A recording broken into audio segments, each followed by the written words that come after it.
Yo, what is up, headhunters and executive recruiters? This is DSP, David Stephen Patterson, and today I'm going to be talking about sending blinded resumes to prospective clients and why you should never do that. First off, I am streaming this video into Facebook. So it's going to be in our Facebook group, the Headhunter and Executive Recruiter Community, or hashtag the HERC. And I'm also posting this on YouTube as well. It's a little bit of cross promotion, if you will. So if you're watching this on the tube of views, go to Facebook and join our group. And if you're watching this on the Book of Faces, go and check out YouTube, subscribe, like, and all that kind of jazz. Now, that said, let's get to the subject at hand, shall we? So, Sam Reed in the group posed a question last night, and it has received a ton of responses. So I'm going to go and read it here, because I think it's a great topic. It just had a situation just come up very recently about this very thing. So, Sam posted, I've handled this situation over the phone with the hiring manager, but this time the hiring manager decides to throw the ball on my side by an email. So, he said that he sent the contract to the hiring manager. Then the hiring manager replied to Sam, before signing the contract, can you give me a high-level profile of the type of candidates you have that have an interest in the role? And of course, he said, I'd never send a candidate to a client without a signed agreement. Also, when I approached him, I did not use the MPC strategy. It was vacancy. I can help strategy. And I do not have a candidate for him. It will be a new search. Looking for good replies. Now, sounds like Sam is on the right track, because he doesn't do this. He's never sent a candidate to a client without a signed agreement, which is perfect. So he's just looking for a reply. So I'm not saying that he does this, but this does bring up a larger point. We're asked this all the time. I'm asked this. I don't get asked as much anymore because of just my presence in the market, and because I've been omnipresent and relevant for such a long time within the SAP space, they kind of know not to ask me, okay? But with that said, it still happens sometimes. I've had one fairly recently, and I'll share with you the text of an email that I sent in reply, okay? But let's talk kind of high level first, and we'll break it down. Why you should never do that. So I'm going to talk about ethics. Then I'm going to talk about just the practicality of it as well, okay? And just how it puts you in a bad position. But let's first talk ethics. You see, when you talk to a candidate and they send you a resume, there's an unspoken covenant between you and that candidate that you'll keep that resume confidential, that you will not just send it out to anybody without their knowledge or consent, whether or not you redact the name, okay? That's important. There's a reason why so many recruiters are seen as just resume flippers, and so many candidates just don't even like recruiters anymore, beyond just the other issues of recruiters never calling back, if there was no feedback or little feedback from a client, or bad feedback, or whatever. Just all these different things happen with recruiters to kind of sully our reputation. But that's a big one, okay? And so there's that. And I've got a story about that as well, which is actually a story that I wrote about in my email to this prospect that ended up becoming a client here recently. And I'll explain that here in a moment. But it's unethical. First off, bar none, it's just unethical. Right? I mean, look, if you sent a recruit, let's say you were, Sam, I don't know what you recruit. I don't know. Let's say it's pharmaceutical, sales reps, right? And you sent your resume to a recruiter.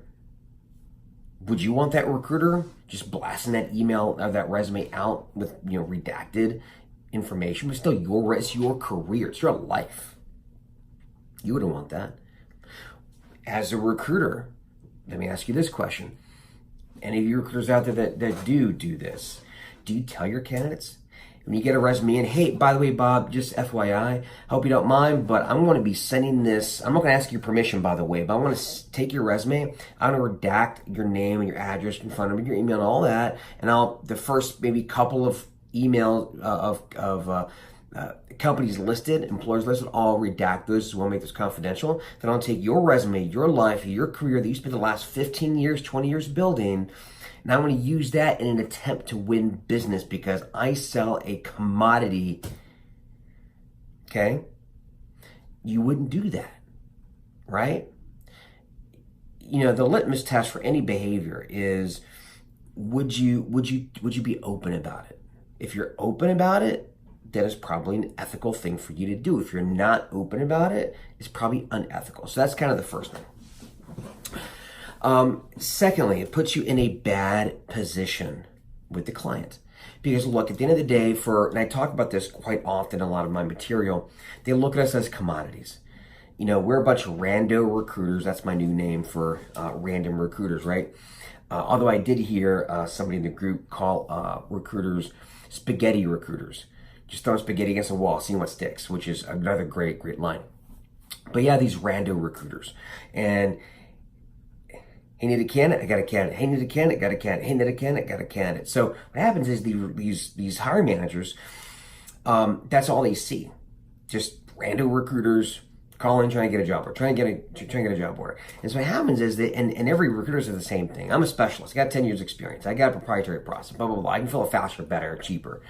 We all say the same thing. So to them, in their eyes, we're a commodity. We're just providing commodity service, right? And then even worse is when recruiters do this kind of shit, they see what we provide is not the service itself. It's the piece of paper that we hand over or that we email over. That's what we provide, right? And it's not, but that's what they see. So for them, it's like, well, hey, well, give me a free sample. Give me a free sample and see what kind of people you have. Another erroneous assumption that hiring managers have is that all these recruiters have different pools of candidates. So oftentimes you'll see the erroneous assumption, well, let's give this out to 6 recruiters and we'll get 6 times the coverage. And they have this assumption, I think, where every recruiter has their own little pool. This recruiter has 100 candidates, that recruiter has 100 candidates, this recruiter has 100 candidates, and that's, you know, not that they really think this, but I think it's kind of their line of thinking because they don't think it through, okay? So that's kind of the assumption.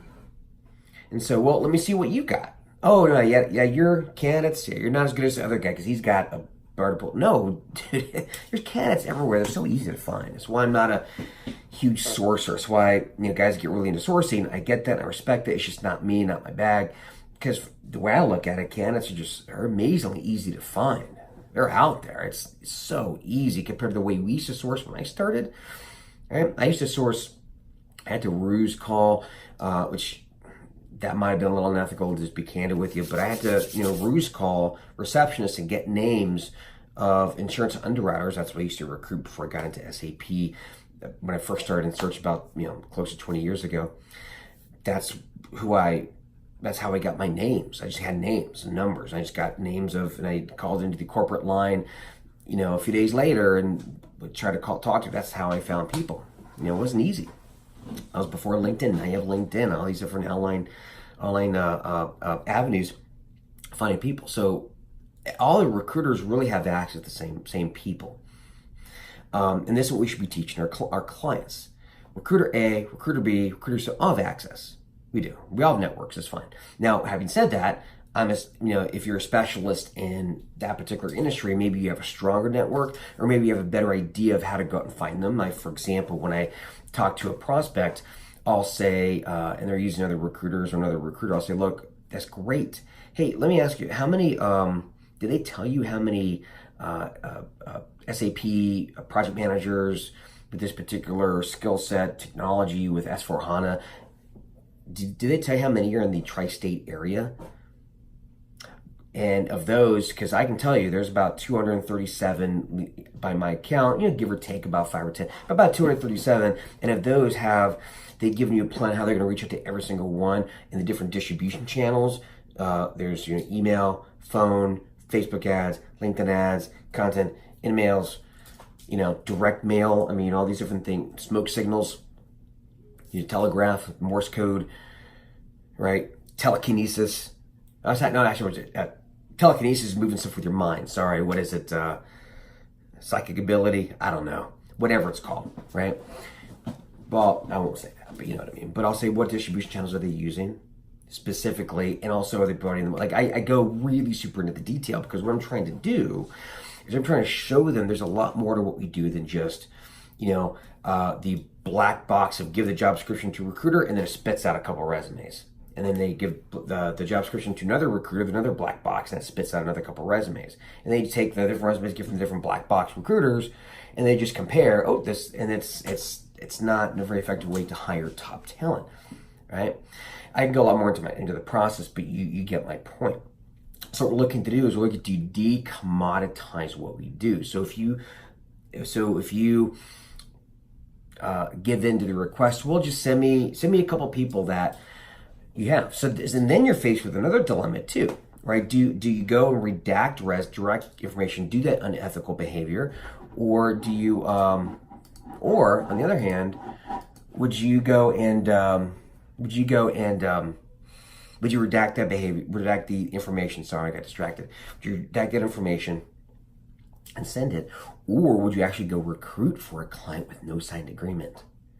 Which is what I think he's asking for here based off the wording. Send me a high level profile of the type of candidate that have an interest in the role, meaning take my role, go talk to somebody, develop some interest, and then send me that person.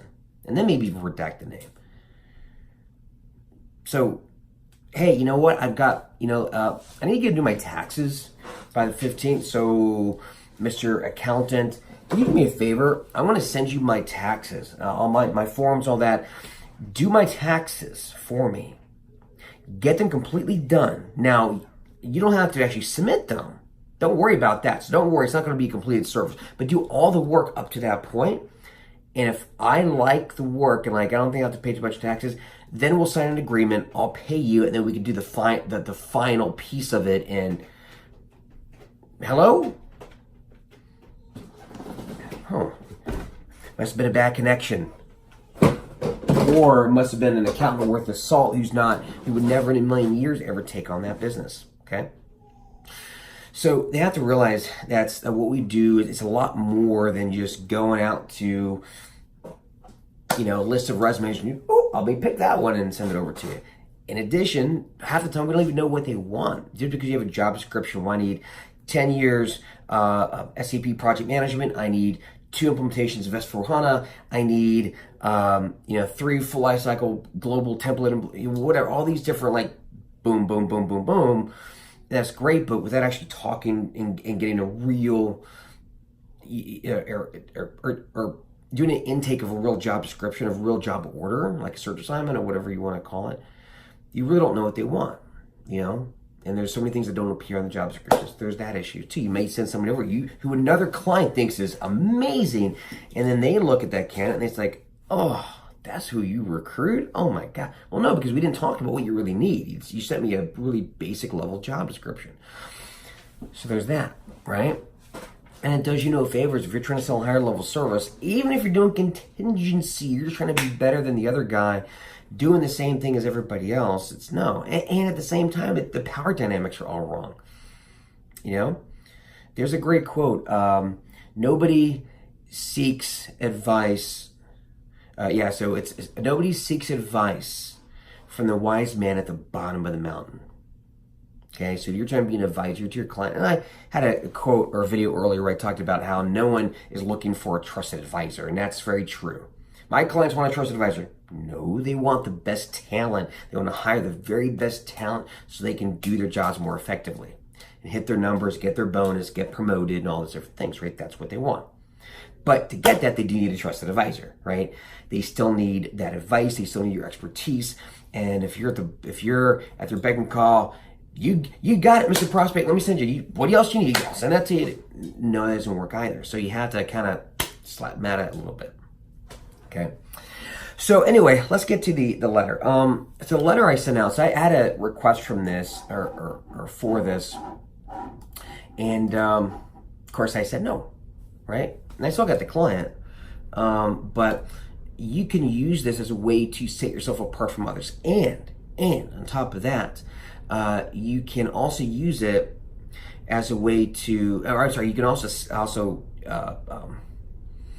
provide your argument in the form of a story, like I did here. And this is a true story, so don't go making up stories. But if you have a similar story, it can be very, very effective. Let me read it here. Bear with me.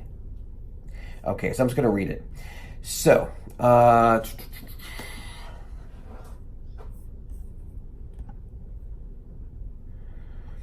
okay, so this was on a prospect. I ended up getting the client. It was two roles that we're working on now. So I said, okay, with regard to sending blinded resumes, that I cannot do. Because he asked me basically, hey, send me some resumes, by the way, before I sign the agreement. Basically the same thing. And he said, I want to compare with some of the resumes that we're receiving from other sources. That was his specific wording. So I said, I'm going to not go into the first part of the email, but when I get into this argument, I say, that said, with regard to sending you blinded resumes, that I cannot do. I used to follow the industry practice of sending resumes, blinded or otherwise, to prospective clients so that the candidates, so they would see that the candidates I knew were better than the candidates my competitors knew. The problem with that is twofold. One, it doesn't say anything about the actual effectiveness of a recruiter in mapping the market, developing an employer value proposition that's a no-brainer for top performers, contacting every single candidate in that market that fits the profile on multiple channels. Because most recruiters just focus on job board candidates, those who reply to email blasts, because they're really just candidate brokers. And this, I'm calling back to a conversation that I had with this prospect about that very same thing, okay? So the reason why I'm bringing this up specifically is because I'm calling back the previous conversation. Or their ability to convert a top performing candidate who isn't on the market to engage in a 5-minute conversation, and then the skill to entice that candidate to take a look at their client that they had no intention of looking at in the first place. That's where the rubber hits the road. And sending sample resumes is really just an exercise in doing a database search and looking for a couple resumes that have the keywords that you're looking for. Honestly, anyone can do that. And I never felt good, or I never felt that it was a good way to judge the effectiveness of a recruiter. But with that said, I still engaged in that practice for many years like everyone else. That was until I was selling to a biotech company VP a few years ago, when I mentioned that I could send him a few sample resumes. He got upset, and this is the story, okay? He got upset and said, this is why I don't like working with recruiters. My curiosity was piqued, so of course I asked why. He said, when I send a resume to a recruiter, there's an unspoken covenant of confidentiality. This actually is why I have this phrasing, because he actually said this to me. There's an unspoken covenant of confidentiality between the two of us. My resume is a reflection of my entire career, and I'll be damned if I'm going to let a recruiter that I entrust with my resume to cavalierly send it out to anyone just so they can win some business. What if my blinded resume ends up in the hands of my boss, who figures out who it is? And now my career with a company that I love and my family's financial future is in jeopardy. Those are some strong words, right? Then I say, needless to say, I did not land that client, but my eyes were open to that perspective and how recruiters were large scale engaging in an unethical practice. So it got me to thinking, if I send my resume to a recruiter, the last thing I would want is that recruiter taking my career, blinding it, sending it off to a company I didn't agree to be sent off to in an effort to win business. I really changed my perspective on things, and ever since then, I don't send blinded resumes. I only send resumes when it's in a full-on search, and I advise my clients to use a recruiter's willingness to send blinded resumes as a litmus test. I hope you don't find this evasive, and I know it certainly puts me in the minority, but I promise I wouldn't do that with your resume either. I hope you understand where I'm coming from. And then I, kind of wrap up the email. And then I ended up getting the signed agreement. They ended up becoming a client. We're working the search right now, so it remains to be seen if we'll fill it. But that's how I did it, right? So I used a story. Please don't use my story.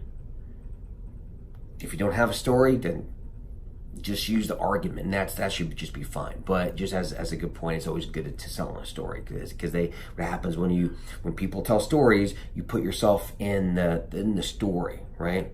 So that's why we love movies like Rocky, because we put ourselves in that movie. We think of ourselves as Rocky, as the hero. We all do that, right? He put himself in that story, and then I brought it home. I say, look, and I wouldn't do that to you anyway. I promise I wouldn't do that to you. And then, of course, you can wrap it all up in a nice little bow and say, and this puts me in the minority. I know, I understand, but think about this. This is a great litmus test for any recruiter out there who's willing to do this. So it's a way to really set yourself apart from the competition. Now, with that said, will you get people who don't respond? And of course, it's better to do this, by the way, live if you can, right? It's always better to sell via phone, but oftentimes you can't. Sends the email, and then you call 3 times, he's not answering, you got to respond back. I think more and more people are communicating via email, so it's not as big of a deal as it used to be, but obviously still do it live if you can. But at the end of the day, it comes right down to it. You will get some people, once they read that, they won't respond, not interested. They're just in that commodity mindset. I read a couple of resumes from him, a couple of resumes from her, a couple of resumes from this firm, and maybe I'll sign an agreement with whoever I like. It's not the position you want to be in. Go get better business and be better than that, because those clients, honestly, sometimes are the ones that trap you in. You send in 8 resumes. Who else you got, right? You send in 8 resumes, they don't get back for 3 weeks. And then they're pissed off when the candidate that they want isn't available anymore, right? Or they don't provide you feedback, or you do all this work and then, the position went away, HR found somebody, or you do all this work and you send it to candidate, we had this resume from like 7 months ago. But thanks for sending him over. We're going to call him and see if he can come in to interview, but sorry, and maybe next time, right? You're going to get that a lot, and that's kind of so either just that type of client, or they're just uninformed. And you can take a client, or prospect rather, not a client, until money flies out of their bank account, flaps little wings, and then lands in your bank account. So if you get a contingency search and there's no money exchange yet, they're not a client, so just FYI. So I should say prospect. But it's, you can take a prospect that's like this and you can move them over to a higher level, or at least to one who respects what we do, understands what we do, understands the job that we do, and sees the value in it, okay? So you can do that. It takes some work. This is part of it. It takes willingness to lose a prospect, which would likely end up being a bad client anyway. It takes the willingness to do that, okay? But if you're, and I know it's hard when you're new and you're just trying to get a couple clients. Like I'm just trying to throw a dog a bone, bro. Right? If you're like that, it can be very hard to do that, okay? But the problem is when you do that and you're willing to take clients like that, you're set a very low standard. And then now what happens is your definition of success, what you view as a successful relationship, is very low, right? It's a low standard. So what happens is, for most people, you work and you make your calls and you get, boop, here's a great client, and then they're all shitty clients, and you end up having this feast or famine. So many of them don't close. You end up being like these little bottom feeders all the time. When if you just raise your standards, and it might be harder to get those first initial clients, but amazingly, once you have really high standards, you know what it does? It actually attracts better clients. Sometimes the really good clients don't want to sign with you because you're being like that other type of recruiter.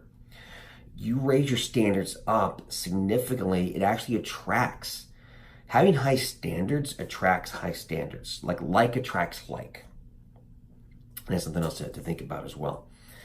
So anyway, that's sort of what I wanted to share with regard to sending blinded resumes.